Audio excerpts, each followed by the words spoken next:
গঙ্গাসাগর ভ্রমণের শেষ পর্বে আমরা এসেছি। সারাদিন শেষে ঘোরাঘুরির পর এখন ফেরার পালা।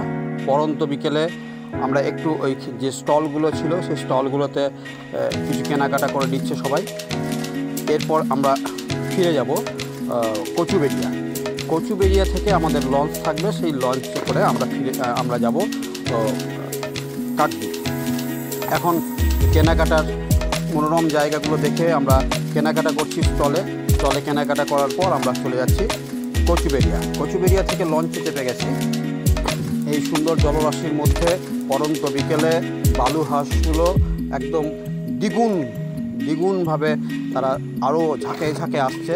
আমাদের অনেক প্যাসেঞ্জার তাদেরকে খাবার দিচ্ছে।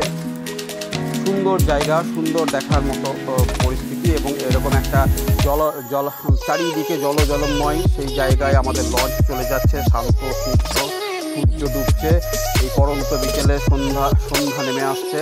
এই সময় বালিহাঁসটা ঝাঁকে আমাদের হাত থেকে খাবার নিয়ে যাচ্ছে। একটা কি বলবো, টোটাল সাহিত্যের একটা ব্যাপার আমরা এটা অনুভব করছি। এটা না গেলে বিশ্বাস করা যাবে না, মানে ভাষায় প্রকাশ করা যাবে না, এত সুন্দর এত ভালো জায়গা।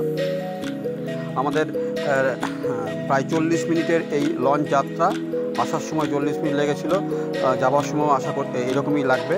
সবাই আছে, সব প্যাসেঞ্জার অবশ্য একটা লঞ্চে নেই, পরবর্তী আরেকটা লঞ্চে আমরা পৌঁছে গেছি কাকদ্বীপে। তখন আমাদের অপেক্ষা করার পালা, কারণ সামনেই যে লঞ্চটি আসছে সেই লঞ্চে আমাদের যাত্রী আছে, সেই যাত্রীদেরকে আমরা রিসিভ করে নেবো এবং আমরা আমাদের গন্তব্যে ফিরে যাব, যেখানে আমাদের বাস দাঁড়িয়ে আছে।